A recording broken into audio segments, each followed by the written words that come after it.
Bueno, hoy vamos a comentar el, el mensaje a las siete iglesias, ¿no? Del libro de Apocalipsis. Primeramente vamos a comenzar con la iglesia de Éfeso, el mensaje a la iglesia de Éfeso. Vamos a tener en cuenta que obviamente no todo el mensaje no lo voy a leer, vamos a leer las cosas que pudieran ser más para edificación para uno propio. Si bien es cierto que toda la escritura es para edificación, estoy cogiendo partes de la Biblia pues que podéis, ¿verdad?, entender más fácilmente, o para mí puede ser más fácil o resolutivo a la hora de explicar, ¿no? Entonces, el mensaje a Éfeso, ¿vale? Dice, pero si...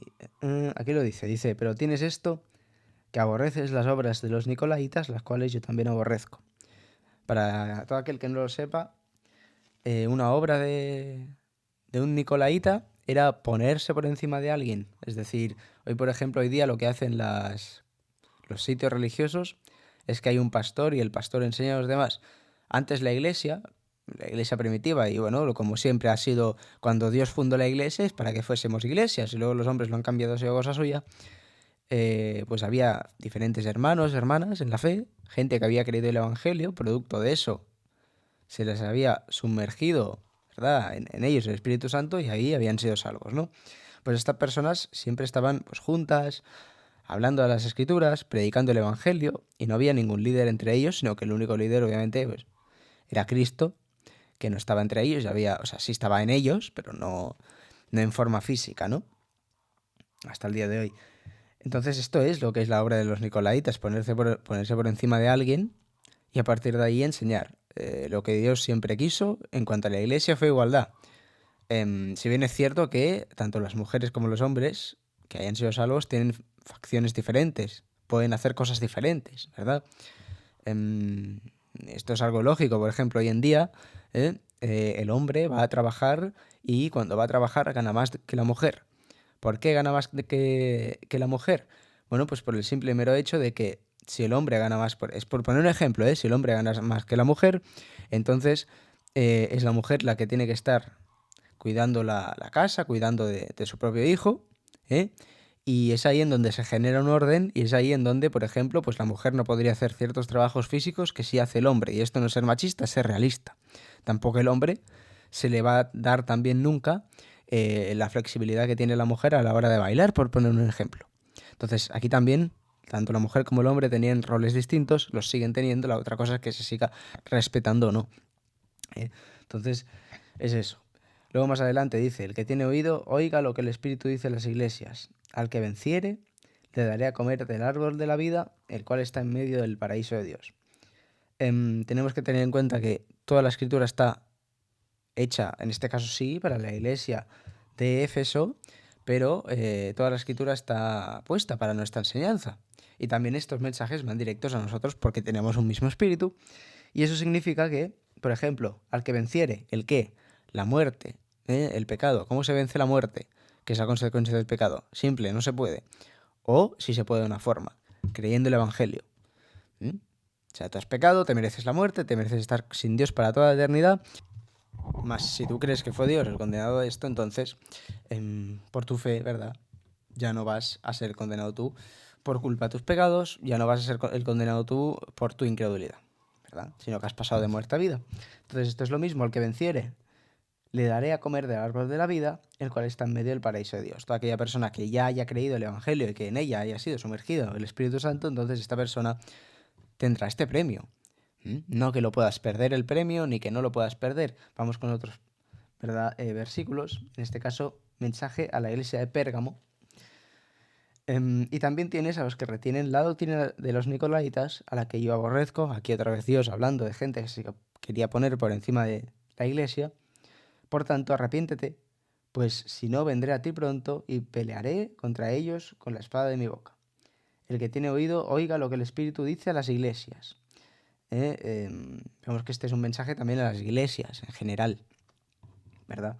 Al que venciere, daré a comer del maná escondido y le daré una piedrecita blanca, y en la piedrecita ha escrito un nombre nuevo, el cual ninguno conoce sino aquel que lo recibe. Es decir, Otro ejemplo más de aquellas personas que hayan creído el Evangelio, que han tenido la vida eterna, la cual dura para siempre porque es eterna y que no puedes quitarte de encima porque si ningún pecado te condena, entonces ya jamás te va a condenar nada. Entonces estas personas pues van a recibir, como yo, diferentes pues premios por esta fe que hemos tenido. Ahora la salvación viene por fe, no por obras, para que nadie se gloríe, ¿no? Al que venciere y guardare mis obras hasta el fin, yo le daré autoridad sobre las naciones. Esta es la iglesia de Tiatira. Y la regirá con vara de hierro y serán quebradas como vaso alfarero. Aquí un ejemplo de que seremos reyes en un futuro, tenemos que obrar, tenemos que hacer obras, pero no para mantener nuestra salvación, porque es una salvación de ser condenados por nuestros pecados, lo cual eso ya lo fue Cristo. Tenemos que ahora salvarnos nosotros mismos, no de algo que ya nos salvaron, sino de algo que podemos perder, como por ejemplo son los trofeos, las coronas, las recompensas. ¿De acuerdo? Tenemos mensaje a Sardis. Acuérdate pues de lo que has recibido y oído, y guárdalo y arrepiéntete. Pues si no velas, vendré sobre ti como ladrón, y no sabrás a qué hora vendré sobre ti. Un ejemplo del arrebatamiento de la iglesia. Esta iglesia de Sardis no es la que iba a ser arrebatada en una línea temporal. Sabemos que las 7 iglesias de las que se hablan aquí son la iglesia en general, ¿verdad? Desde el primer salvado que es iglesia hasta el último salvado, ¿verdad? Pero en una línea temporal. ¿Mm? Esta es la iglesia a cierto tiempo, por ejemplo, la última, la de la Odisea, la que será arrebatada, es la nuestra, ¿vale? Son iglesias pasando el tiempo. Entonces dice, aquí hablando directamente del rapto, que si no velas, vendré sobre ti como ladrón, es decir, yo te tomaré, irás al cielo conmigo porque eres mi iglesia y tengo que quitar a la gente que se ha salvado de este mundo por ciertas razones para ahí a obrar con el pueblo de Israel, ¿verdad? Con los judíos, por el tema de las 70 semanas, ¿verdad? La última semana de 7 años, y demás aspectos para que Dios pueda derramar su ira. No va a derramar su ira contra los salvados, ¿m? Como por ejemplo, pues ya nos demostró con Noé y su familia, ¿m? O con Lot también. Entonces, son varios ejemplos, ¿no? Son varios ejemplos. Dice, y no sabrás a qué hora vendré sobre ti. ¿Por qué? Porque como vendrá sobre ti, entonces no sabrás a qué hora, pero serás arrebatado. Pero por no velar no sabrás a qué hora. Un ejemplo, ¿no? Dice, pero tienes unas pocas personas en Sardis que no han manchado sus vestiduras y andarán conmigo en vestiduras blancas porque son dignas. Bueno, aquí a lo mejor se está hablando de personas que, de entre la iglesia de Sardis, que había gente que, no, que se hacía pasar por salvado. Obviamente ellos no sabían si no eran salvados o sí. Y había gente salva de verdad que sí lo sabía. Y aquí imagino que estará hablando de estas personas, ¿no? Gente que no ha manchado sus vestiduras. Como uno no puede manchar sus vestiduras, la única razón es que haya creído el Evangelio, ¿no? Entonces sus pecados no le tienen en cuenta. El que venciere será vestido de vestiduras blancas y no borraré su nombre del libro de la vida. Eso no significa que si alguien no vence, entonces Dios lo borra del nombre del libro de la vida. Básicamente es que pues, no borraré su nombre del libro de la vida porque siempre ha estado ahí el nombre del libro de la vida. Porque como ha obtenido vida que es eterna, la cual dura para siempre, entonces es así de simple, ¿no? Y mensaje a la iglesia de Filadelfia. Dice, por cuanto has guardado la palabra de mi paciencia, también te guardé de la hora de la prueba que ha de venir sobre el mundo entero. Otro ejemplo más del arrebatamiento, ¿no? Como seremos quitados para que Dios, ¿qué haga? Para probar a los que moran sobre la tierra. Que no tengan el Espíritu Santo porque no han creído el Evangelio. Esa es la única razón por la cual la gente se va a quedar. Por ser incrédula, a que ahora, bueno, por no creer que ahora, por mucho que peque, igualmente se va al cielo. Lo cual no significa que lo tenga que hacer, sino que es una cosa lógica. Si yo por mucho que peque me voy al cielo, significa que entonces mis pecados le recaerán a Cristo y no a mí. Y entonces me quedo tranquilo y soy creyente a la salvación de Cristo, porque entonces fue él el condenado y no yo. Y entonces sé perfectamente a dónde voy y me quedo tranquilo. Pero la gente no es así, es incrédula y prefiere pagar ella por sus pecados. Pues allá ellos, ¿no? Y se van a quedar aquí en el arrebatamiento. Digo, he aquí, yo vengo pronto, retén lo que tienes para que ninguno tome tu corona. Aquí así se está hablando del tema de obras, para que ninguno tome tu corona.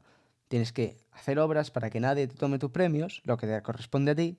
Al que vencere, yo le haré columna en el templo de mi Dios y nunca más saldrá de allí, y escribiré sobre él el nombre de mi Dios y el nombre de la ciudad de mi Dios, la Nueva Jerusalén. Un ejemplo más de alguien que cree el Evangelio, que ha vencido a la muerte por medio de esa fe. Entonces, a partir de ahí, jamás, en este caso, yo le haré una columna en el templo de mi Dios y nunca más saldrá de allí, tanto la columna como él mismo. ¿De acuerdo? Y por último, el mensaje a la iglesia de la Odisea, que es la nuestra, Yo conozco tus obras, que ni eres frío ni caliente, ojalá fueses frío o caliente, o sea, no estamos mucho por Dios ni poco por Dios, lo estamos, pero no como debiéramos, y también al mismo tiempo no estamos con Dios, pero tampoco, si no lo estamos, no como debiéramos, ¿no? Uno tendría que decidirse por el mundo o por Dios cuando es salvo.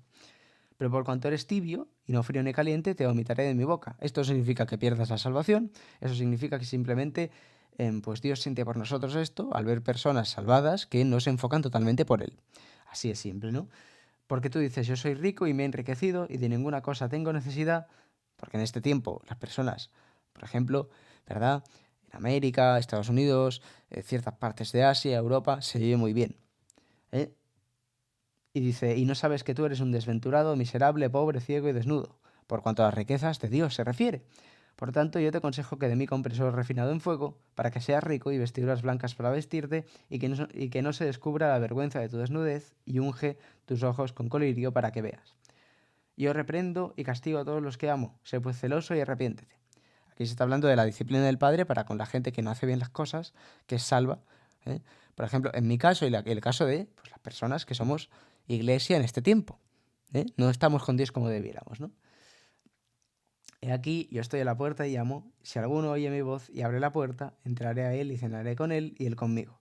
Al que venciere, le daré que se siente conmigo en mi trono, así como yo he vencido y me he sentado con mi Padre en su trono. Otro ejemplo más del que tiene el Espíritu Santo porque ha creído el Evangelio, va a estar con Dios para siempre, ¿verdad? El que tiene oído, oiga lo que el Espíritu dice a las iglesias. Y por último versículo, Efesios 4, del 4 al 7, hay un solo cuerpo y un solo espíritu, así como también vosotros fuisteis llamados en una misma esperanza de vuestra vocación. Un solo Señor, una sola fe, un solo bautismo. ¿Eh? Aquí está el bautismo del Espíritu Santo, un solo Dios y Padre de todos, que está sobre todos, por todos y en todos. Bautismo del Espíritu Santo, porque por el de obras no eres salvo. El bautismo de obras sirve para conmemorar que ya fuiste bautizado por el Espíritu Santo cuando creíste el Evangelio. O sea, tuviste certeza de que ahora tus pecados no te condenan. Y es así de simple, porque le condenaron a otra persona, entonces a ti no, y te vas al cielo. Es la única manera de ir al cielo, creyendo el Evangelio. Y punto, y no hay más.